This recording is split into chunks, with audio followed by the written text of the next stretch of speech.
Shalom, selamat pagi Bapak Ibu Sobat The Messenger. Senang sekali pagi hari ini kita boleh berjumpa kembali. Anda boleh bergabung melalui The Messenger Channel dari GKMI Kenari. Pagi hari ini kita akan mengawali kehidupan kita dengan kita mau datang menghampiri hadirat Tuhan. Kita mau mendengar kebenaran firman Tuhan dalam program Bread of Life. Renungan pagi yang boleh hadir di setiap hari Senin sampai dengan hari Kamis untuk Sobat The Messenger semuanya.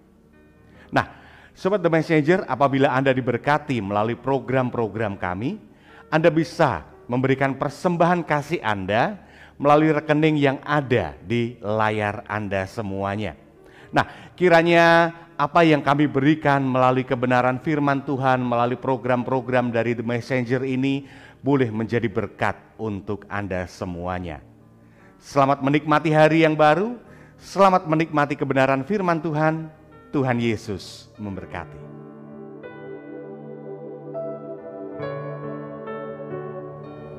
Selamat pagi Bapak Ibu saudara-saudara Sobat Messenger, salam sejahtera untuk kita semua. Mengucap syukur hari yang baru, berkat yang baru dicurahkan kepada kita semua. Kita punya semangat, kita punya kesehatan, kita punya perlindungan pertolongan dari Tuhan Yesus dalam menjalani segala hal di sepanjang hari ini. Dan bersama-sama dengan Sobat Messenger di The Bread of Life, kita mengawali hari kita dengan mendengar suara Tuhan, kehendak Tuhan dalam kehidupan kita sebagai murid-muridnya. Mari kita berdoa terlebih dahulu. Bapa kami surga, sungguh kami mengucap syukur di dalam perjalanan kehidupan kami. Tuhan tidak pernah meninggalkan kami, Tuhan tidak pernah mengabaikan kami, sertai kami, bahkan memberkati kami sepanjang malam pada saat kami tidur. Dan pagi hari ini kami boleh bangun dengan kesegaran yang baru, kekuatan kesehatan yang baru, untuk kami dapat melakukan banyak perkara sepanjang hari ini. Bersama-sama dengan Sobat Messenger di dalam Bread of Life, kami akan membaca kebenaran firman Tuhan.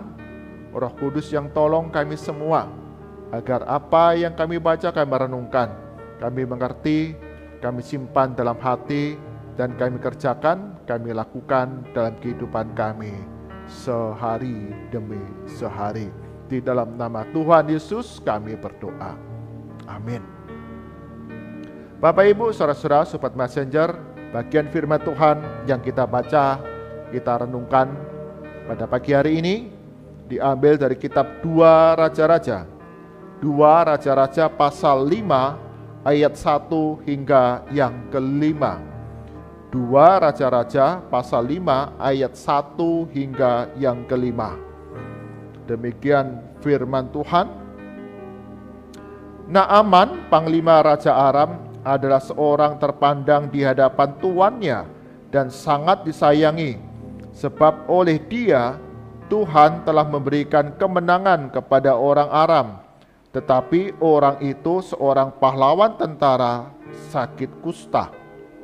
Orang Aram pernah keluar bergerombolan dan membawa tertawan seorang anak perempuan dari negeri Israel. Ia menjadi pelayan pada istri Naaman.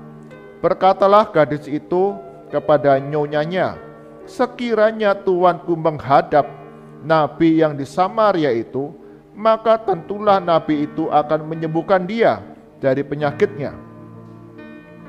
Lalu pergilah Naaman, memberitahukan kepada tuannya, katanya, beginilah dikatakan oleh gadis yang dari negeri Israel itu.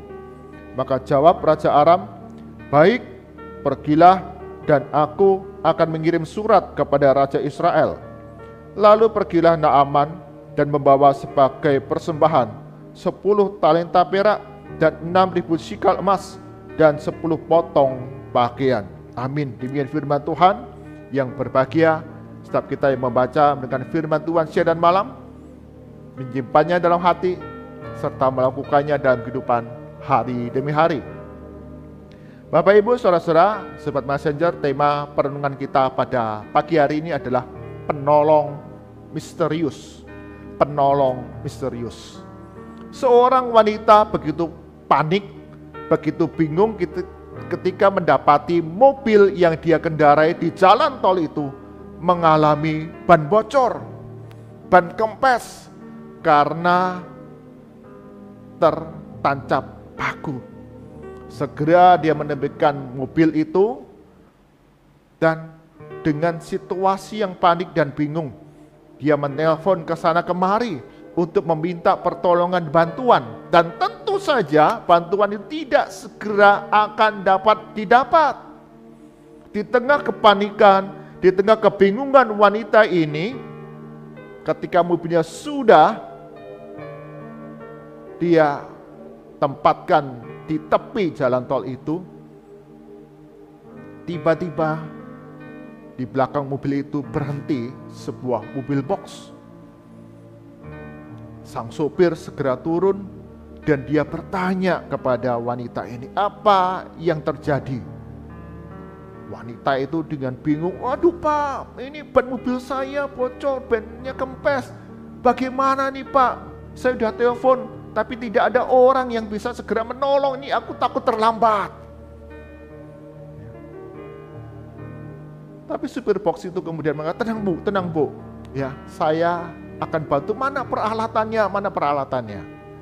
Maka ditunjukkan di mana peralatan untuk mengganti ban mobil serta ban cadangan yang ada.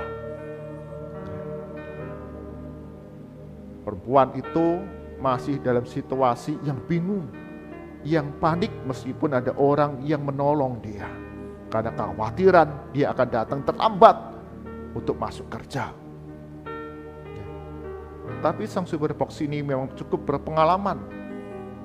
Dia bekerja dengan cepat, sehingga segera selesailah ketika mengganti ban mobil, meletakkan kembali ban yang bocor itu ke bagasi, peralatan semua dikembalikan, dan kemudian katakan, coba sekarang ibu ya nyalakan mesinnya, coba berjalan, apakah ban ini sudah tepat, benar, sudah baik.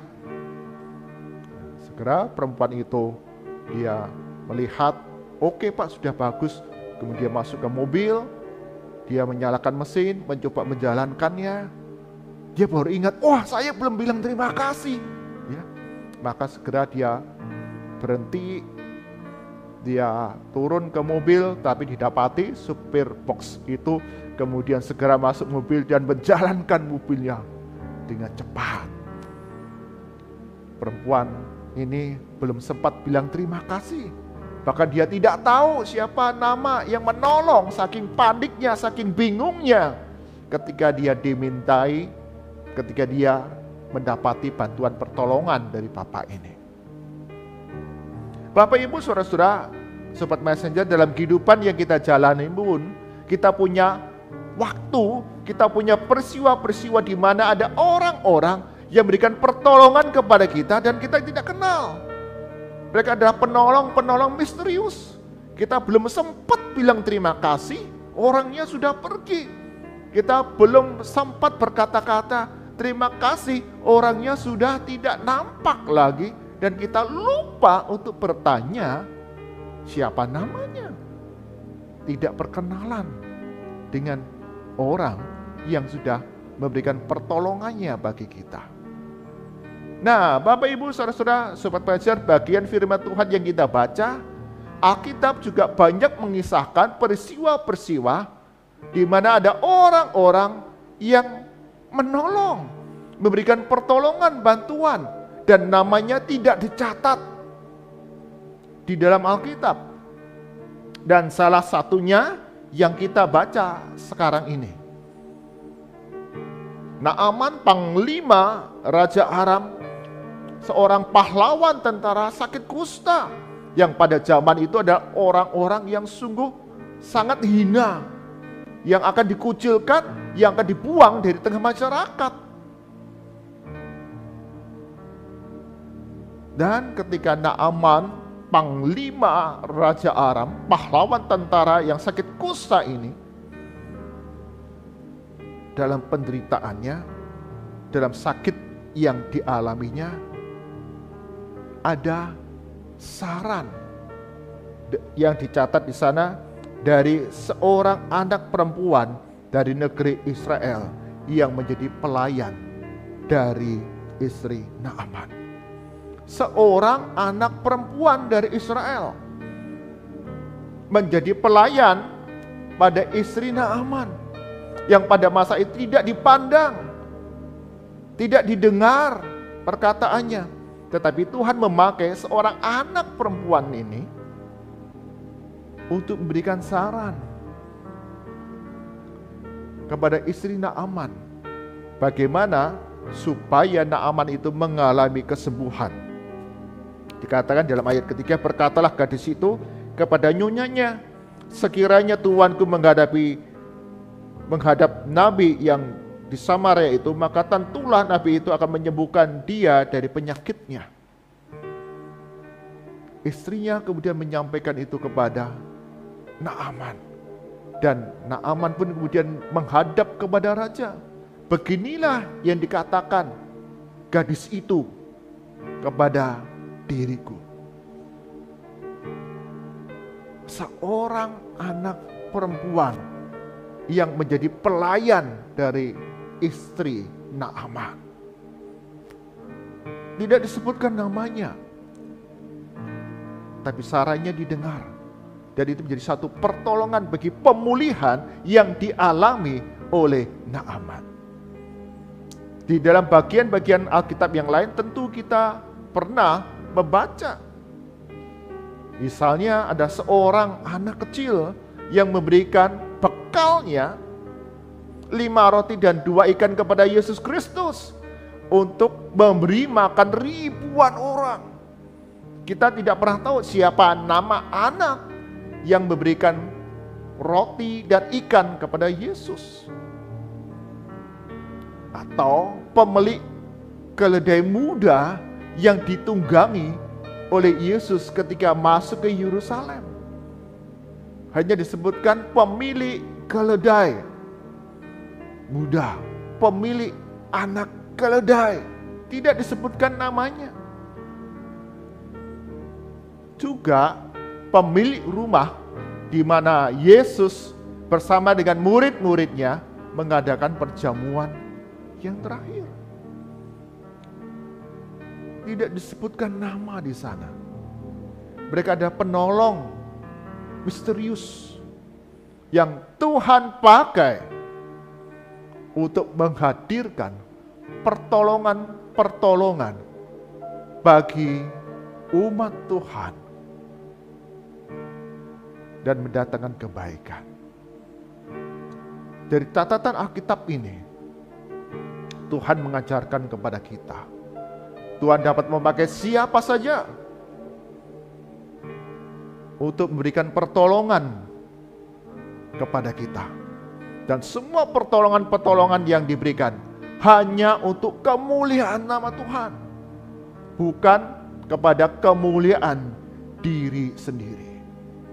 Maka tidak dikenal siapa nama yang di penolong-penolong yang dicatat dalam Alkitab yang sudah kita sebutkan tadi.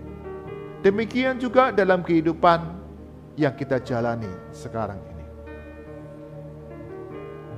Dunia yang sedang kita hadapi sekarang ini, begitu banyak orang haus akan pujian. Begitu banyak orang haus akan kemuliaan diri sendiri. Jadi ketika melakukan sebuah tindakan perbuatan baik, diceritakan, divideokan, didokumentasikan, sehingga banyak orang dapat melihat, wow, ini orang baik, melalui foto yang dibagikan untuk mendapatkan like, untuk mendapatkan pujian, untuk mendapatkan ketenaran, untuk hal-hal kebaikan yang sudah dibagikan kepada orang lain. Bapak Ibu, saudara-saudara, sobat Messenger,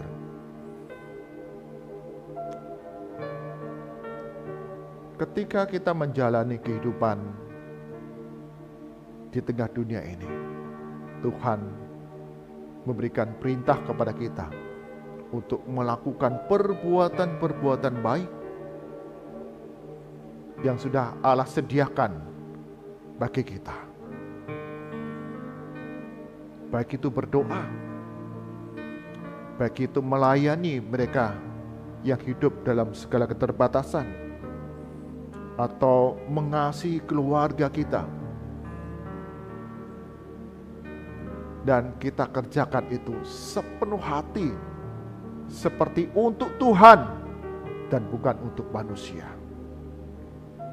Sehingga kita dihindarkan dari motivasi diri yang hanya untuk kemuliaan diri sendiri, ketenaran diri sendiri, mendapatkan like. Sehingga ketika banyak orang tidak melihat kebaikan kita, tapi kita percaya Tuhan melihat akan semua perbuatan-perbuatan kita, dan ada upah bagi kita yang melakukan segala perbuatan baik di sepanjang hidup di dunia ini. Bapak Ibu, saudara-saudara Sobat Messenger, tidak apa kita menjadi penolong misterius bagi orang-orang yang ada di dunia ini. Mungkin tidak ada yang melihat, tidak ada yang mengapresiasi, tidak ada yang menghargai apa yang kita kerjakan, kita lakukan. Tapi percaya, Tuhan melihat dan Tuhan berikan upah bagi kita dalam kerajaan surga kelak. Karena itu jangan jemu berbuat baik kepada semua orang, karena Tuhan akan membalasnya di dalam kerajaan surga kelak. Amin. Mari kita berdoa. Tuhan Yesus, kami hidup di tengah dunia di mana banyak orang ingin dipuji, ingin dihargai, ingin mendapatkan kemuliaan diri, mendapatkan like, penghargaan atas perbuatan baik yang dilakukan. Tapi hari ini kami belajar, Tuhan dapat memakai orang-orang yang tidak dikenal, penolong-penolong misterius yang diutus untuk memberikan bantuan pertolongan kasih kepada setiap orang dalam dunia ini. Dan itu dilakukan untuk kemuliaan nama Tuhan, bukan kemuliaan diri kami sendiri. Ajar kami ya Tuhan, untuk dihindarkan dari motivasi yang salah. Ajar kami ya Tuhan, untuk melakukan semua perbuatan baik seperti untuk Tuhan, bukan untuk manusia. Mungkin tidak dilihat, tidak dihargai, tidak diapresiasi segala perbuatan baik kami. Tapi kami percaya Tuhan yang melihat, Tuhan yang berikan upah bagi kami di surga kelak. Itulah penghiburan kami, itulah dorongan kami untuk terus melakukan perbuatan-perbuatan baik yang Tuhan sediakan bagi kami semua. Kami serahkan untuk sepanjang hari ini. Tuhan, Engkau yang pimpin pelihara kehidupan kami, baik di dalam keluarga, di tempat kami belajar, di tempat kami bekerja, berusaha, lingkungan di mana kami tinggal, bahkan pelayanan kami. Tuhan yang memberikan pertolongan, apa yang menjadi tugas tanggung jawab peran kami kerjakan yang terbaik bagi nama Tuhan, menjadi kebaikan bagi banyak orang. Lindungi, jagai dalam segala perjalanan kami dengan keselamatan. Kami mau serahkan untuk saudara-saudara kami yang sakit, yang lemah tubuh.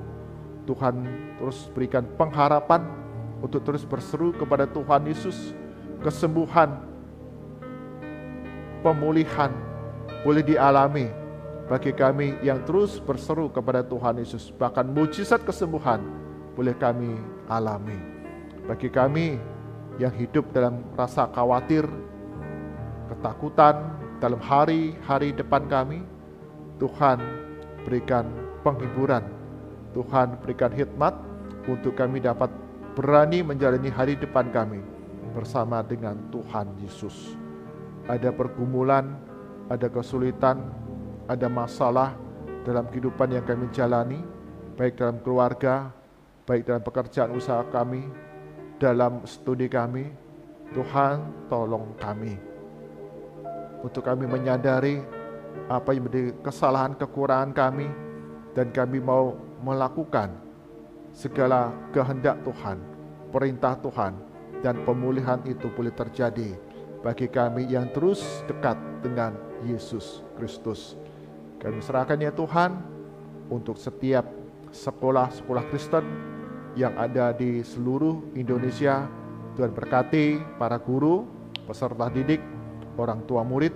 Ada satu kerjasama yang indah sehingga setiap proses belajar mengajar mendatangkan satu pertumbuhan kebaikan dalam segala hal, bukan saja intelektual, tetapi karakter, pengenalan, keserupaan dengan Yesus Kristus melalui setiap interaksi, setiap komunikasi, setiap kegiatan pembelajaran yang diselenggarakan di sekolah-sekolah Kristen.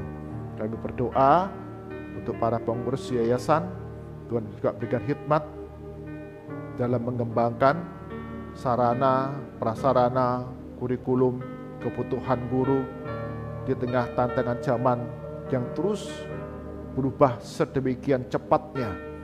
Kami tidak menjadi gagap, tapi sungguh Tuhan berikan hikmat kami sekolah-sekolah Kristen terus dapat mengembangkan diri pelayanan kami bagi kemuliaan nama Tuhan. Tidak semata-mata keuntungan materi yang menjadi tujuan, tapi sungguh kami mau nama Tuhan Yesus terus diberitakan kepada setiap anak, bahkan keluarga-keluarga, bahkan guru-guru yang ada di sekolah-sekolah Kristen. Cukupkan akan segala kebutuhan Tuhan yang gerakkan hati untuk anak-anak Tuhan boleh terlibat mendukung di dalamnya. Berdoa untuk Kota Kudus, untuk daerah-daerah di mana kami tinggal, bangsa dan negara kami Indonesia. Tuhan pelihara ada keamanan, kedamaian, kerukunan, kesejahteraan di tengah masyarakat melalui berbagai kebijakan yang diambil oleh pemerintah, berbagai proyek pembangunan yang dijalankan semua dapat selesai tepat pada waktunya yang mendukung jalannya roda perekonomian di tengah masyarakat sehingga mencukupi segala kebutuhan keluarga demi keluarga di Indonesia ini. Tuhan berkati pemerintahan yang ada, Tuhan yang berikan pertolongan kecukupan bagi keluarga-keluarga seluruh rakyat Indonesia. Mari arahkan hati kita kepada Tuhan dan kita terima berkat dari Tuhan. Kasih karunia dan hikmat dan damai sejahtera dari Tuhan kita Yesus Kristus, pemeliharaan yang penuh kuasa dari Allah Bapa, serta penyertaan, persekutuan, penghiburan dari Roh Kudus senantiasa melimpah dalam kehidupan kita hari demi hari, menjadi anak-anak Tuhan yang mendatangkan kebaikan bagi setiap pribadi demi kemuliaan nama Tuhan Yesus dari sekarang sampai selama-lamanya. Amin. Bapak Ibu, saudara-saudara, sobat messenger, Tuhan dapat memakai siapa saja, termasuk diri kita, menjadi seorang penolong-penolong yang misterius. Mungkin kita tidak dihargai perbuatan baik kita, tidak diapresiasi, tapi kita percaya semua yang kita kerjakan, perbuatan baik kita, hanya bagi kemuliaan nama Tuhan, menjadi berkat bagi sesama. Kita tidak menjadi kecewa, karena ada upah bagi kita yang setia kepada Yesus Kristus dalam perbuatan kita setiap hari. Tuhan Yesus berkati kita semua. Amin.